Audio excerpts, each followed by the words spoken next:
하나님께서 우리에게 주시는 말씀은 잠언입니다. 잠언 22장 6절입니다. 잠언 22장 6절입니다. 한 목소리로 읽도록 하겠습니다. 잠언 22장 6절입니다. 읽도록 하겠습니다. 시작. 마땅히 행할 길을 아이에게 가르치라. 그리하면 늙어도 그것을 떠나지 아니하리라. 우리 한번 읽어봅시다. 시작. 마땅히 행할 길을 아이에게 가르치라. 그리하면 늙어도 그것을 떠나지 아니하리라. 아멘. 주님께서 우리에게 주시는 말씀의 제목은 배워서 남주라, 배워서 남주라 라는 제목으로 말씀을 선포하도록 하겠습니다. 우리 옆 사람과 인사합시다. 배워서 남줍시다. 배워서 남줍시다. 네, 우리 한 가지 더 인사해볼까요? 가진 걸 남줍시다. 가진 걸 남줍시다. 네, 배워서 남주는 걸 넘어서서 가진 걸 다른 이에게 주는 귀한 인생 살기를 원합니다. 마땅히 행할 일을 아이에게 가르쳐라. 당연히 마땅히 해야 할 일을 가르치는 게 맞죠. 이거를 우리나라 속담이라고 말하면 3살 버릇 어디까지 간다? 8까지 간다. 당연한 얘기입니다. 아이에게 가르치는 것이 그 아이의 양약이 되고 그 아이에게 좋은 것이 되며 그 아이는 그 가르침을 받고 성장할 수밖에 없습니다. 여러분들의 삶에 누가 여러분들을 가르쳐 왔습니까? 여러분들은 누구의 말을 듣고 가르침을 당해왔습니까? 그리고 가르침대로 어떻게 살아가고 있습니까? 우리의 삶을 돌아보면 우리를 가르쳤던 사람, 부모, 그리고 여러 가지 지식들이 우리를 이끌고 왔다는 것을 알게 됩니다. 그게 가치관이죠. 그게 세계관이죠. 어떤 세계관과 어떤 가치관을 가지고 지금까지 살았는지는 모르겠으나 이제 앞으로 예수님의 말씀의 가치관이 있기를 원합니다. 예수님이 우리를 이끄신다라는 확신, 대상이 예수 그리스도였으면 좋겠습니다. 우리 앞뒤 사람과 인사합시다. 나의 주인은 예수님입니다. 아멘, 아멘. 여러분, 근데 우리가 이런 마음과 이런 세계관과 이런 가치관을 가져도 우리가 잊지 말아야 할 것이 있습니다. 우리는 부르심을 받은 존재라는 거예요. 부르심을 받은 존재로 살아가야 된다는 겁니다. 그런데 하나님께서 우리를 부르셨습니다. 부르신 걸 알아요. 그래서 선포를 합니다. 하지만 세상도 우리를 불렀어요. 무슨 말입니까? 하나님의 것을 모방하며 세상 또한 하나님의 것이다라고 말하고 있다는 겁니다. 하나님이 우리를 불렀을 때 어떻게 불렀습니까? 하나님의 형상대로 하나님을 섬기고자 하나님께 나아가고자 우리의 영혼을 다듬어서 부르셨습니다. 그렇게 살아가기를 원하십니다. 그렇게 해서 천국 백성으로 가기를 원하시고 이 땅에서 하나님만으로도 만족한 삶을 살며 자유를 누리고자 우리를 부르셨습니다. 아멘. 이 부르심에 반응하고 계십니까? 그런데 세상을 어떻게 부릅니까? 그것보다 더 중요한 게 있어. 그게 뭡니까? 물질이고 재물이야. 네가 인정받는 길이지. 세상이 부르는 방법과 하나님이 부르시는 방법은 다릅니다. 하지만 우리는 하나님의 부르시는 방법을 알면서도 세상이 부르는 방법을 따라갈 때가 많다는 겁니다. 재물로 우리가 재물로 만족하는 삶을 살려고 할 때 하나님과 멀어진다는 것을 기억하기를 원합니다. 돈은 그럼 뭡니까? 재물은 뭐예요? 하나님의 일을 하기 위한 수단입니다. 가장 강력한 무기가 물질이라는 겁니다. 세상에선 돈을 얘기하고 있습니다. 물질을 얘기하고 있어요. 물질이 없으면 죽을 거라고 말합니다. 물질이 없으면 죽습니까? 죽을 만큼 힘들 뿐입니다. 물론 죽을 수도 있죠. 그렇지만 죽음을 경험한 사람 얘기를 다 들으면 물질 때문에 죽습니까? 아니에요. 물질을 갖지 못한 그 마음 때문에 죽는 겁니다. 물질을 갚지 못한 그 마음 때문에 죽는 겁니다. 여러분, 물질과 마찬가지로 이 시스템이 어디에 있냐면 성경에 보면 하나님께서 사람이 필요한 물질을 주시는 것이 아니라 사람이 필요한 먹을 거를 주십니다. 출애굽을 하기 이전에 출애굽을 하고 나서 광야 생활을 할 때 하나님께서 이스라엘 백성들에게 무엇을 주십니까? 만나를 주십니다. 여러분, 만나. 세상에서 이 만나가 뭐죠? 우리가 말하는 재물이죠. 하나님이 이 재물을 통해서 그럼 뭘 원하십니까? 우리가 살기를 원하십니다. 바꿔 말하면 세상의 방식은 돈이지만 이 돈은 하나님의 방식으로 풀면 뭐예요? 살 수밖에 없는, 살기 위한 수단이라는 거예요. 만나를 매일 먹기 원합니다. 매일 하나님의 은혜 가운데 재물이 넘치기를 원하고요. 건강이 넘치기를 원합니다. 근데 우리가 명심해야 될 건 그게 목적이 되면 안 됩니다. 그건 반드시 수단이 되어야 합니다. 하나님의 나라를 위해서 하나님 나에게 많은 걸 주십시오. 제가 나눌 수 있는 은혜를 주님 받기를 원합니다. 하나님 저에게 은혜를 주십시오. 배울 수 있는 기회를 주십시오. 제가 배웠을 때 이 배운 걸 가지고 많은 이들을 살리겠습니다. 하나님 나에게 주고자 하는 것이 있다면 반드시 주십시오. 제가 이걸 가지고 자랑하거나 교만하거나 다른 이보다 우월한 것이 아니라 하나님의 것을 하나님이 하셨다라는 것을 선포하기 위해서 하나님 보여주십시오. 내 가정에게 보여줄 수 있는, 내 자녀에게, 내 주변에게, 내 사람들에게 보여줄 수 있는 은혜를 주님 행할 수 있도록 부어주십시오. 이게 우리의 고백이 되기를 원합니다.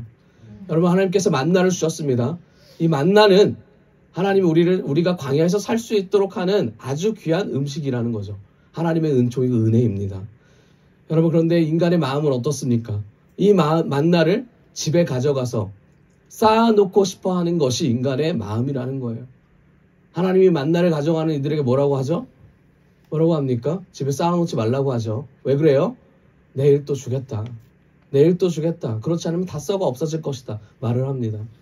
하나님이 주시는 것은 반드시 다시 주시고 후하게 주시고 넘쳐 주실 줄을 믿습니다.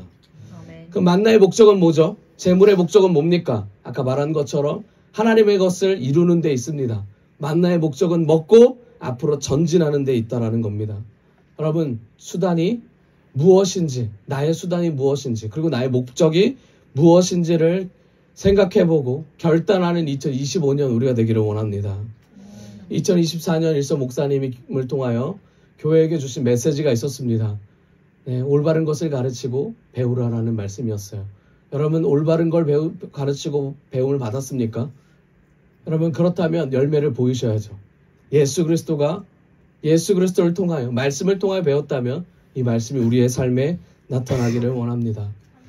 여러분, 많은 사람들이 오해를 합니다. 뭐라고 오해하냐면 직업을 선택할 때 그 직업 가운데 내가 하나님의 일을 한다라고 직업을 선택하지만 정작 보면 많은 사람들, 많은 크리스찬들이 어떻게 직업을 선택하냐면 내 성적에 맞게 직업을 선택합니다. 내 상황에 맞게 직업을 선택합니다. 내 기준에 맞게 직업을 선택한다라는 거예요. 그러면서 바라는 마음이 뭐예요? 이 안에서 뭔가를 해봐야겠다. 여러분, 스타트가 잘못됐습니다. 시작이 잘못됐어요. 내 눈으로 뭔가를 정하는 것이 아니라 주님이 시키는 것을 시작하고자 하는 마음가짐부터 시작해야 됩니다. 내가 행한다고 결정을 내렸다면 하나님이 일하실까요? 여러분, 하나님은 조금 더 기다리실 거라 믿습니다. 네가 하는 게 아무것도 없어. 하나님인 내가 너를 이끌어줄 거야 라고 말하고 있습니다. 여러분, 도전하십시오. 여러분, 하나님을 향해 나아가십시오. 배우고자, 가르치고자 노력하십시오. 배운 것을 나눠주십시오. 가진 것을 나누십시오. 우리 이때까지 얻고만 했잖아요. 가진 것을 나누고자 하지 않잖아요. 어렵잖아요. 힘들잖아요. 여러분, 우리의 손을 펼 때 하나님이 우리의 손 가진 것을 가져가실까요? 아니에요. 후하게 주신다고 하셨습니다. 하나님께 더욱더 외쳐보세요. 하나님, 가진 건 없지만, 과부의 마음이지만 가진 게 이거밖에 없으니 주님, 이 마음을 받아주십시오. 이 고백이 우리에게 있기를 원합니다. 제가 주일학교 아이들과 함께하는 동안에 아이들 이 3명에게 매주마다 간식을 준비하라고 했습니다. 간식을 준비할 때면 지금 이제 1년, 2년이 다 됐는데 간식을 준비할 때마다 처음에 시작할 때 누가 먼저 하느냐가 가장 관건이었어요. 왜냐하면 앞에 사람이 하는 걸 보고 뒤에 물질적으로 얼마를 해야 되는지 이제 차감이 되니까 애들이 그렇게 생각했던 것 같습니다. 가위바위보를 했어요. 처음에 걸린 사람이 고민을 많이 했습니다. 얼마를 이 아이들에게 돈을 낭비를 해야 될까? 이 생각을 가지고 있었어요. 그런데 제가 정해졌습니다. 얼마를 해서 하자. 이렇게 정해졌습니다. 처음에는 그걸 맞춰갔어요. 처음에는 그거보다 오버가 됐습니다. 왜냐하면 계산 미스, 실수, 연약감 때문에 10,000원을 하기로 했는데 한 12,000원 됐어요. 얼마나 억울할까요? 와서 그거 먹으면서 놀리는 거예요. 난 12,000원짜리 먹었다 놀리는 거예요. 그 다음 주가 됐습니다. 9,800원 맞췄습니다. 200원 아꼈다고 좋아했어요. 여러분, 섬기는 것에 집중하는 것보다 내가 가진 것을 나누지 않는 것에 집중한다는 거예요. 어떤 마음이 깔렸어요? 유익과 이익이 깔렸다라는 거예요. 그런데 6개월 정도 지났을 때 어떤 아이가 이런 말을 했어요. 저금통으로 우리가 의로운 일을 한번 해보자. 저금통에 돈을 넣어보자. 너무 좋은 얘기를 했어요. 그래서 그 아이에게 칭찬을 했습니다. 나머지 2 아이는 시큰둥했어요. 왜냐하면 하지 말아야 될 일을 제가 벌리고 있으니까. 기분이 나빴습니다. 그런데 시작해보자고 했어요. 어떻게 됐을까요? 시작한 애가 처음부터 끝까지 자기 돈만 넣었어요. 그럼 나머지 2은 뭐 하고 있냐? 제가 지켜봤어요. 뭘 하고 있는지. 그 돈을 언제 뺄 수 있을까? 호심탐탐 노리기 시작해요. 말에서 나옵니다. 우리가 돈이 부족했을 때 저 저금통에 배를 가르자. 우리가 물질이 부족하고 먹을 게 필요할 때 저 저금통을 언제 오픈하는 거냐. 이 고백을 하게 됐어요. 여러분, 6개월이 지났습니다. 12월에 이 아이들이 저 찾아왔어요. 뭐라고 하냐면, 목사님, 돈을 모았습니다. 얼마를 모았니? 거의 9만 원 돈 모았어요. 네, 한 친구가 많이 냈어도 다른 친구들도 이렇게 내긴 했어요. 많이 다 같이 모였습니다. 왔어요. 그래서 9만 원을 들고 봉투에 담아왔더라고요. 그래서 뭐라고 하냐면 이런 말을 하는 거예요. 목사님, 설교를 듣고 이 돈을 드리고 싶습니다. 그래서 저한테 주는 줄 알고 제가 받으려고 했는데 목사님이 아니라 3명이 기도해보고 한 사람을 정했다는 거예요.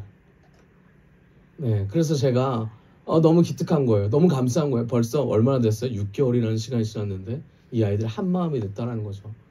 여러분, 올바른 것을 가르칠 때 사단이 틈탑니다. 방해를 해요. 왜냐하면 가치관을 부숴야 되니까. 하지만 올바른 것이 들어갔을 때 진리가 바로 들어간다면 그 진리는 무너지지 않는다라는 거예요.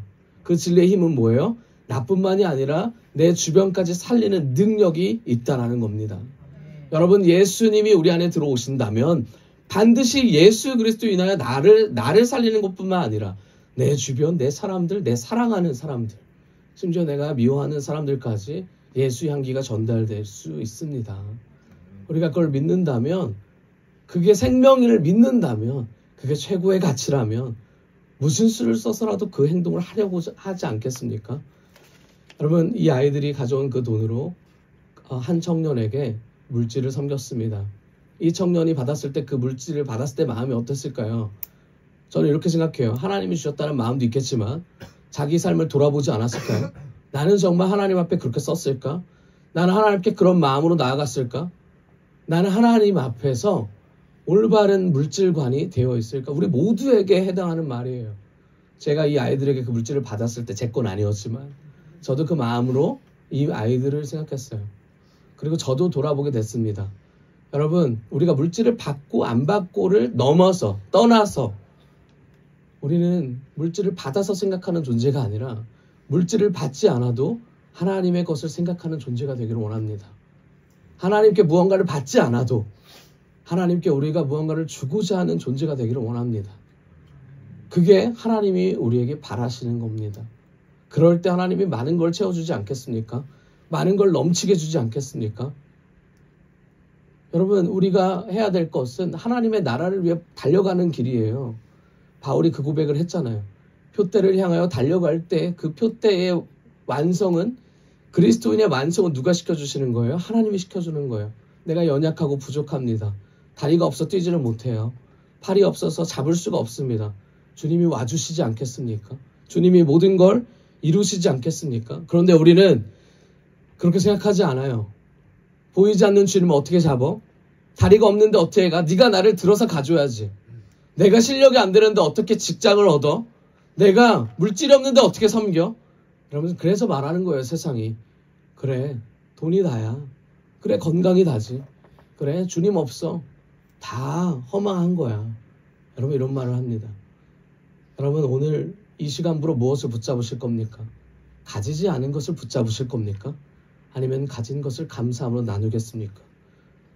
여러분, 그게 우리에게 주신 큰 달란트 아니겠어요? 저도 많이 돌아봅니다. 저에게 주신 하나님의 은혜를, 나눌 수 있는 은혜를 달라고 돌아봅니다. 여러분, 우리에게 주실 은혜가, 그 주신 은혜를 경험하며 나아가기를 원합니다. 우리 옆 사람과 인사합시다. 하나님 말씀하신 대로 갑시다. 아멘. 그게 뭐예요? 사명을 따라가는 인생이죠. 부르심에 합당한 자. 갈라디아서 6장 6절 같이 한번 읽어볼까요? 같이 한번 읽어봅시다. 시작.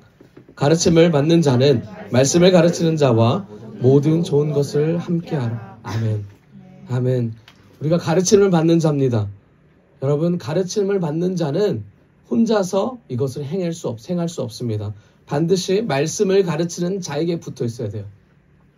나도 말씀을 전하는 자라면 말씀을 가르치는 자에게 붙어 있어야 됩니다.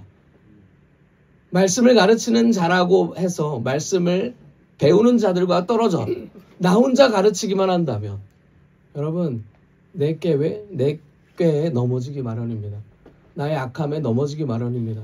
선한 자는 아무도 없고 모두 다 악한 자입니다. 결국 한 마음으로 하나님의 말씀에 굴복하며 나아가라는 말이죠. 가르치는 자와 모든 것을 함께 하라라고 성경은 말하고 있습니다. 그렇기 때문에 공동체가 중요합니다. 그렇기 때문에 리더가 중요합니다. 그렇기 때문에 하나님을 따라가는 크리스찬이 중요합니다. 여러분, 지금 나라가 뒤숭숭하죠. 나라가 많이 어렵습니다. 여러분, 나라가 왜 어렵다고 생각하십니까?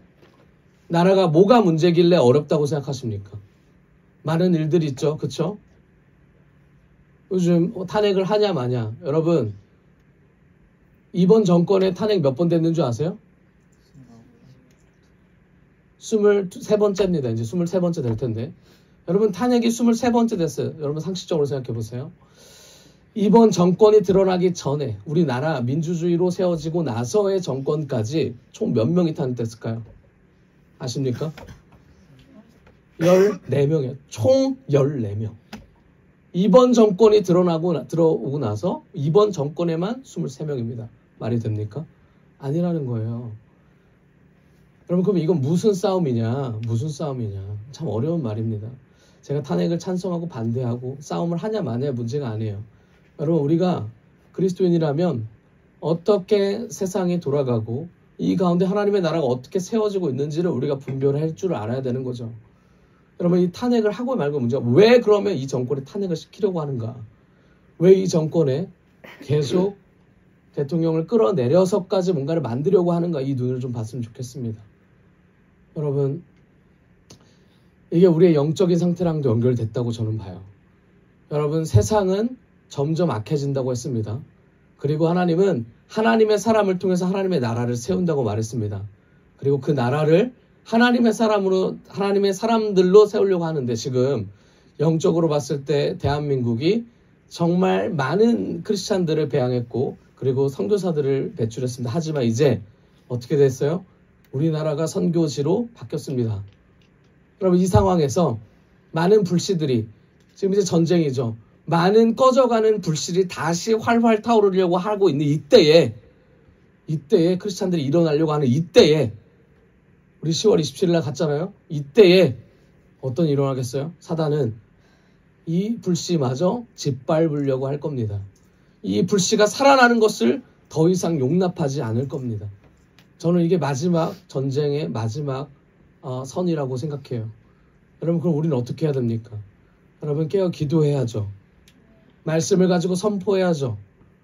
여러분, 지금 여러 가지 지금 목소리를 내고 계신 분들이 다 50대 이상인 거 아세요?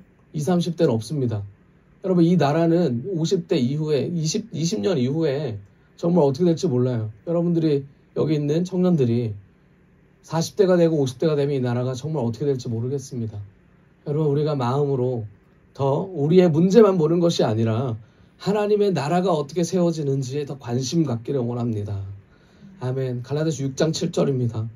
우리는 관심 있다고 말해요. 그런데 성경은 이렇게 말합니다. 같이 읽어볼까요? 시작. 스스로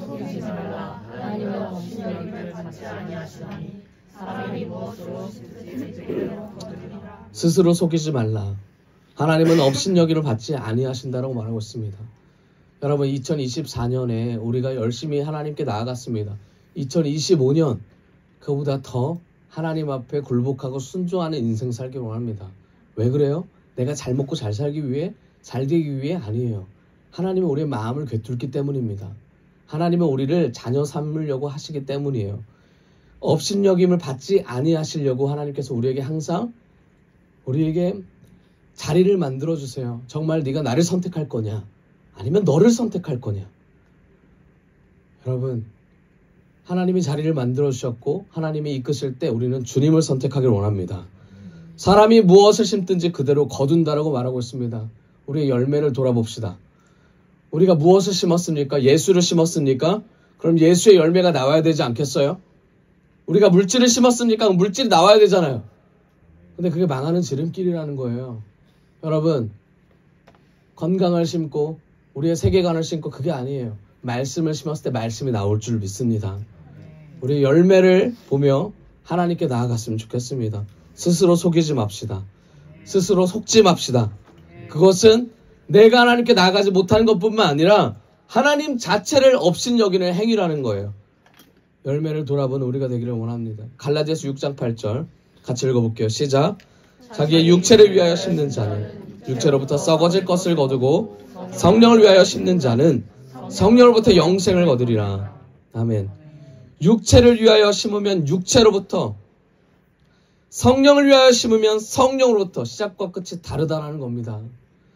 육체를 위하여 심었는데 영생을 거둘 수가 없다라는 얘기예요. 여러분, 물질로 나아갔는데 주님의 일이 이루어진다, 그런 일은 없습니다. 물질로 나아가다가 다시 한번 돌이켜 하나님을 붙잡아 나아가는 인생을 있을지라도 물질이나 건강이나 그 밖에 하나님 주신 수단을 이용해서 목적을 이룰 수는 없다라는 얘기를 하는 거예요. 기억하기를 원합니다. 되새기기를 원합니다. 육체로부터 썩어질 것을 거두고 성령을 위하여 영생을 얻으리라.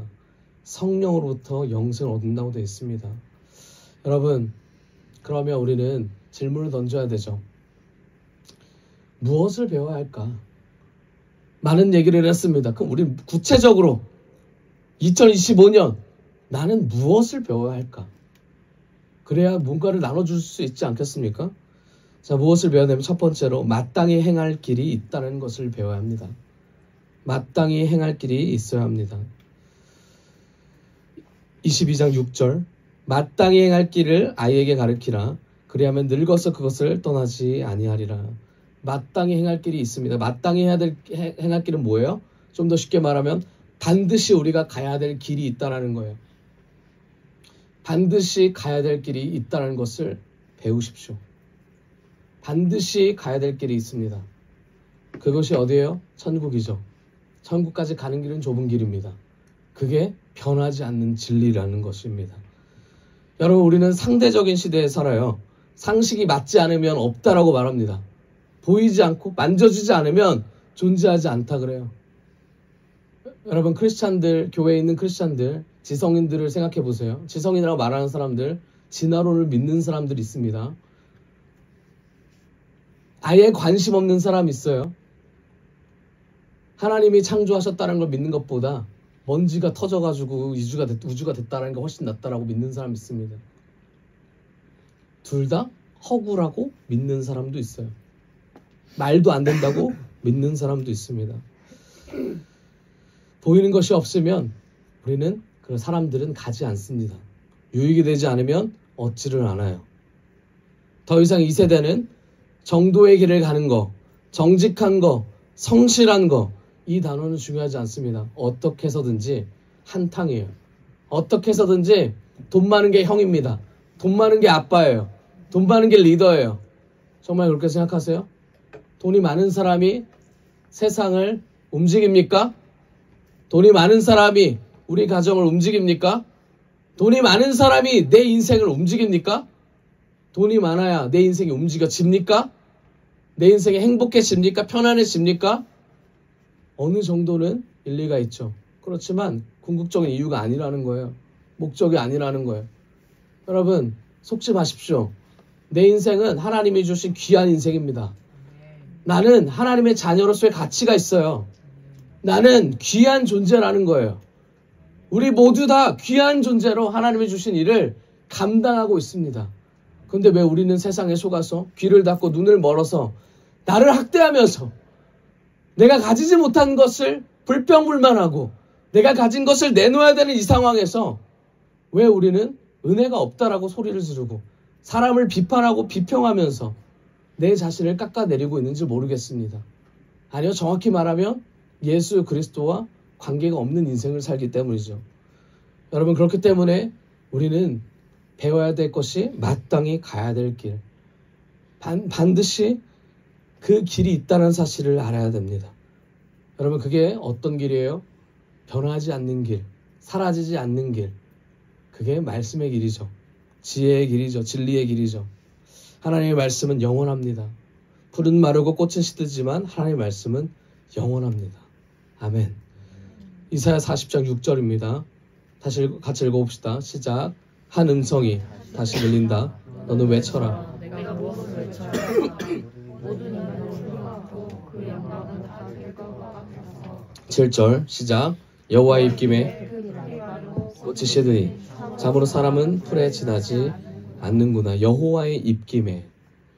여러분, 모든 것이 아무것도 아니다라는 것을 하나님을 통해서 알 수 있다는 거예요.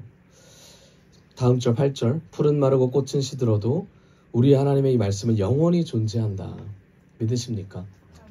아멘. 그 말씀이 우리 안에 있으면 우리는 영원한 천국을 맛볼 수 있습니다. 결국 여호와를 경외하고 그 여호와의 말씀으로 사는 것이 지혜의 근본이라고 성경은 말하고 있습니다. 그렇기 때문에 우리는 무엇을 배워야 합니까? 한마디로 말씀을 배워야 되죠. 무엇을 가르쳐야 됩니까? 말씀을 가르쳐야 되죠. 그 사람들과 함께 해야 되죠. 그렇게 삼겹줄이 되어 나아가야 될 줄을 믿습니다. 그게 교회가 돼야 됩니다. 그게 공동체가 되고 그래야 하나님의 나라가 세워질 수 있습니다. 여러분, 하나님의 말씀으로 뭉치십시오. 우리의 세계관과 우리의 정치 색깔과 우리의 지역 색깔로 뭉치는 것이 아니라 하나님의 말씀으로 뭉치기를 원합니다. 말씀으로 산다는 건 그럼 뭐예요? 말씀을 부르짖는 인생으로 사는 거예요. 여러분, 말씀 부르짖으십니까? 부르짖는 의미가 뭐예요? 기도하시냐는 얘기예요.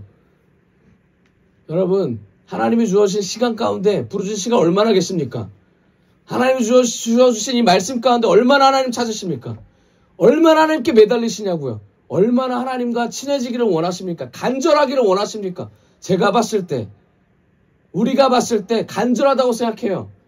하지만 그렇지 않습니다. 얼마나 절실한가, 얼마나 하나님의 나라가 세워지기를 원하는가. 내 뜻이 이루어지는 것이 아니라 하나님의 뜻이 나에게 얼마나 이루어지기를 원하는가. 여러분, 이게 간절함 아니에요? 하나님이 원하시는 간절함이 내가 잘 먹고 잘 사는 겁니까? 내가 1등이 돼서 내가 최고 부자가 되는 것이 하나님의 뜻이에요? 아니라는 겁니다. 세상은 그걸 원하지만 하나님은 그게 아니라는 거예요. 우리가 정신 차리기를 원해요. 하나님께 부르짖으십시오. 하나님께 나아가십시오. 청년부가 금요일마다 기도를 갑니다. 기도회를 가요. 청년부가 기도회를 가는데 시작을 같이 했습니다. 한둘이 떨어져 나갔어요. 여러분, 믿음의 문제라고 생각했습니다. 그리고 다시 붙어요. 하지만 중요한 게 뭐예요? 단 한 번도 쉰 적이 없다라는 겁니다. 단 한 번도 안 간 적이 없다라는 거예요. 여러분, 많은 이유와 핑계가 있어요. 제가 가라고 강요하는 것이 아니에요. 제가 단 한 번도 가라고 강요한 적이 없습니다. 여러분, 하지만 우리는 공동체로서 절실함이 있어야 되지 않겠어요? 진실함이 있어야 되지 않겠어요? 여러분, 지금 거의 이제 1년 넘었는데, 여러분, 금요일에도 만족하지 못해서 거기 가는 거, 기도하러 가는 게 만족하지 못해서 주일날 가는 청년들도 있어요. 주일날 가는 청년들도 6개월이 넘었습니다. 말을 안 할 뿐이에요. 저만 알고 있어요. 왜 그래요? 여러분, 그건 그들의 신앙이잖아요. 맞죠? 여러분, 그럼 남은 사람들의 신앙은 뭐예요? 남은 사람들은 다른 사람들이 이루는 걸 숟가락만 얹습니까? 아니에요. 성경은 말합니다. 열매 맺지 않으면 뽑아서 불에 던진다고 마태복음 예수님께서 말씀하셨어요. 여러분, 열매를 맺어야 돼요. 그리스도의 말씀이 내 안에 생명으로 살아나야 돼요. 사람을 살려야 됩니다. 내가 죽어가고 있다고요? 여러분, 내 안에 말씀이 없는 거예요. 주님이 제대로 작용하지 못한 거예요. 돌이켜봅시다. 나는 정말 무엇을 위해 살아가는가? 직분을 받았어도, 직분으로 살았어도 내 인생이 저 사람보다 못하면, 여러분, 그게 무슨 의미가 있습니까? 그게 무슨 의미로 나아갑니까? 참 어리석은 일들이죠. 참 어려운 일들이요. 주님 섬기고자 우리가 직분도 받고 나아가고 열심히 하는데 이 직분이 발목을 잡아 교회를 떠나질 못해요. 이 직분이 발목을 잡아 예수를 못 버려요. 이 얼마나 어리석고 안타까운 얘기예요. 정신 차리십시오. 직분은요, 천국 가는 수단이 아니에요. 천국 가는 열쇠가 아니란 말이에요. 직분은요, 주님 섬기기에 최선을 해 나아가는 거예요. 제가 목사가 됐습니다. 목사에서 하나님께 고백하고 나오는 게 있어요. 하나님, 목사로 부르셨으니 제가 하나님의 나라를 위해 최선을 다하겠습니다. 나아가겠습니다. 근데 부족해요. 연약해요. 그렇지만 가르치는 데 힘쓰겠습니다. 아는 데까지, 배운 데까지, 할 수 있는 데까지 최선을 다하겠습니다. 여러분, 근데요, 가르치려고 노력을 해도, 가르쳐 주려고 노력을 해도 배우고자 하는 자세가 안 됐어요. 배우고자 하는 마음이 없어요. 그런데 제가 1년, 2년 동안, 더 오랫동안, 제가 여기 사역한 지 18년이에요. 17년, 18년 동안 제가 가르치는 데 마음, 목숨 걸었던 게 뭐였냐면, 여러분, 제가 배우고자 하는 사람이 없어도 가르치는 게 제 사명이니까 하는 거예요. 왜요? 제가 하나님께 부르심을 받았기 때문이에요. 마찬가지예요. 여러분 여기 아무도 부르심 안 받은 사람 없어요. 부르심을 안 받았다고 스스로 속이는 거예요. 부르심을 안 받았다면 여기 있을 수가 없어요. 여기 앉아서 주님 말씀 왜 듣습니까? 왜 들어요? 하나님 부르심에 합당한 자로 사는데 내 마음이 너무나 어렵습니다. 힘듭니다. 그런데 나아가고 싶어요. 물질이 막혔고요. 관계가 안 되고요. 세상이 조롱하고요.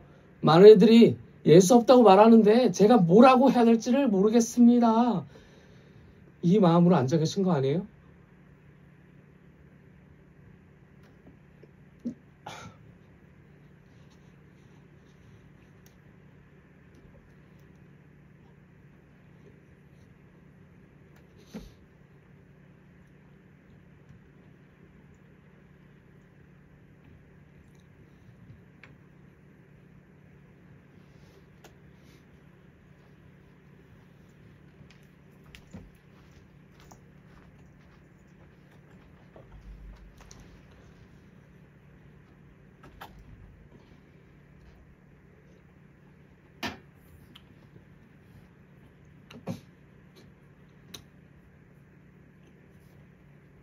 우리 모두 하나님 앞에 굴복하는 인생 살기를 원합니다. 우리가 믿음을 가진 건 우리의 잘됨과 잘남으로 가진 게 아닙니다. 믿음의 선진들이 믿음을 지키고자 하는 노력이 있었고 가장 큰 예수님의 희생이 있었습니다. 예수님의 희생이 우리에게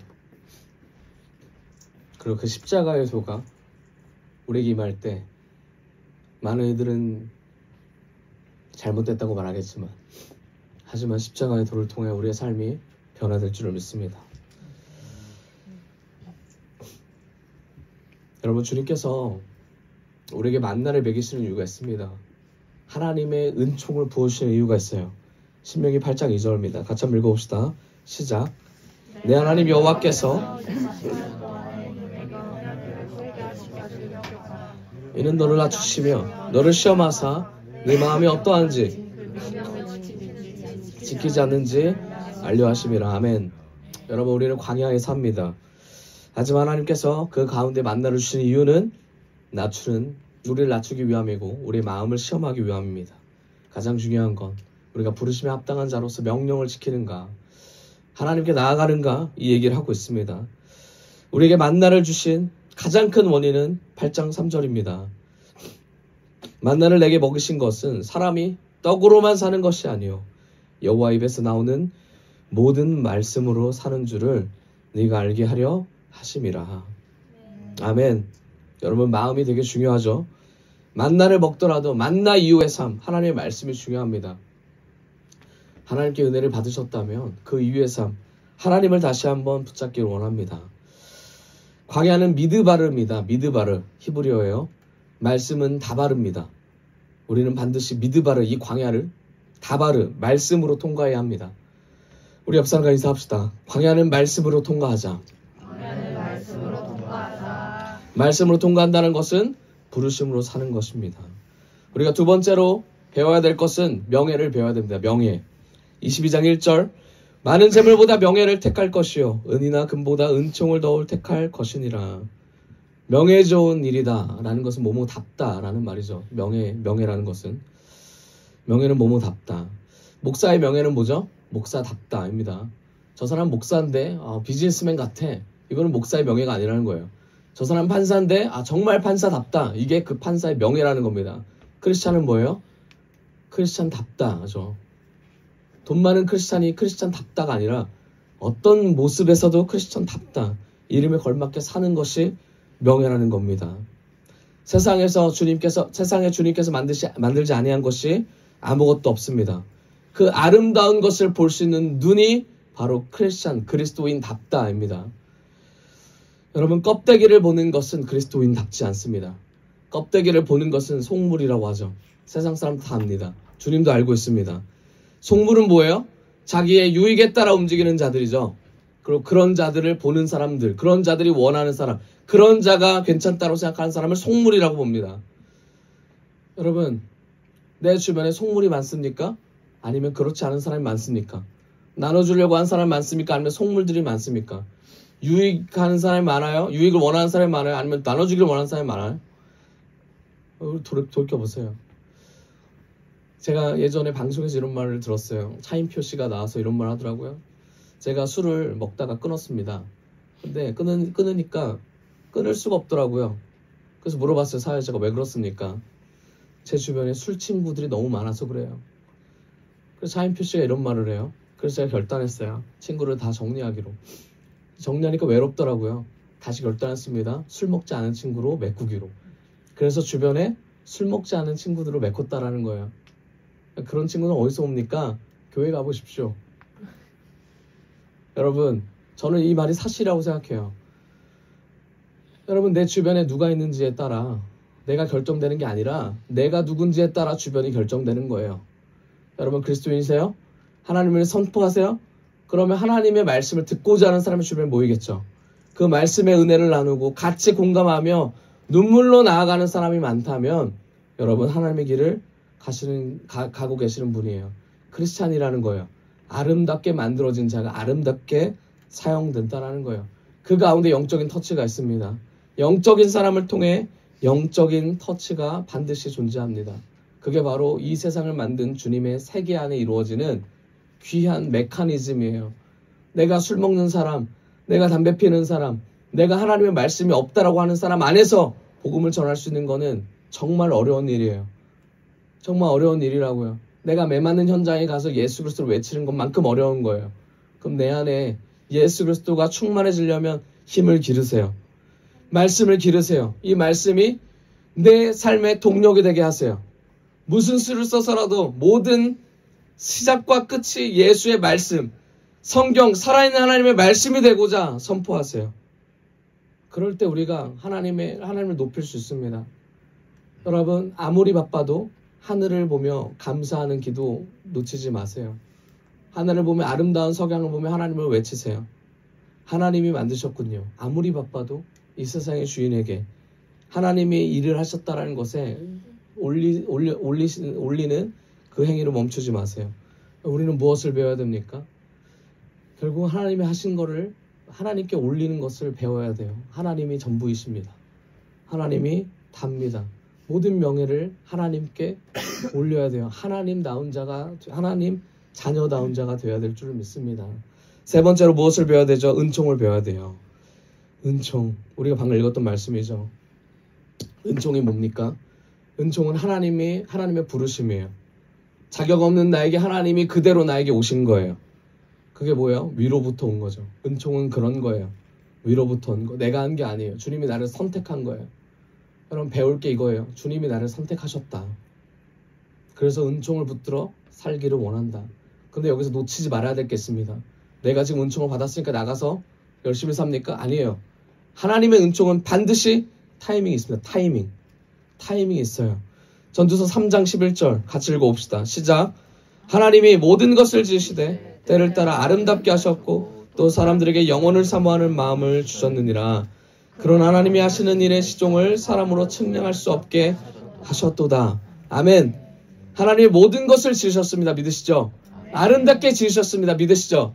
여러분, 가치 있게 지으셨습니다. 믿으시죠?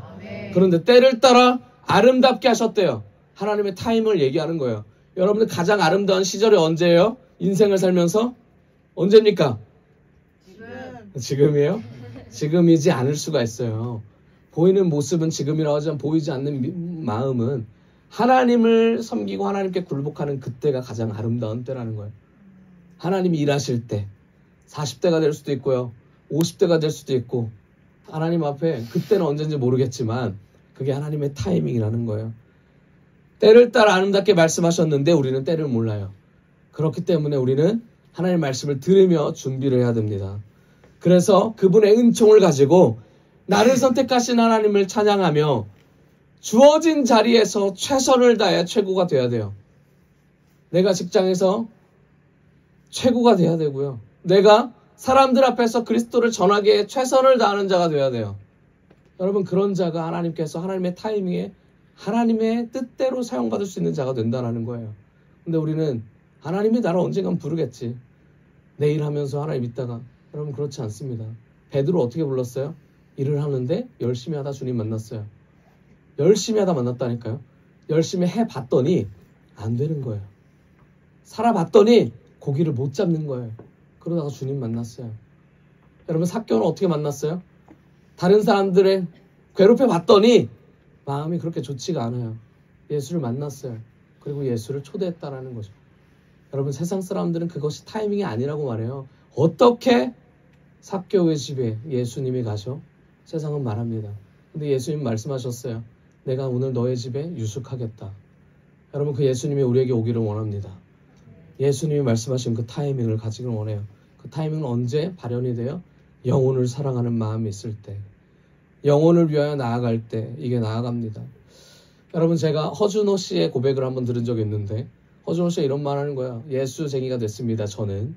그런데 제가 예수쟁이가 된 이유는 제가 잘나서 그런 게 아니라 저에게 엄마가 있어서 그랬어요 라고 말하는 거예요. 그 엄마가 누구냐? 친엄마가 아니에요. 윤복희 씨였어요. 근데 20년간 자기를 위해서 기도했다라는 거예요. 근데 20년간 자기한테 교회 가란 말 안 했고, 기도하란 말 안 했고, 나를 따르란 말 안 했대요. 그럼 그걸 어떻게 알았냐? 20년 이후에 자기가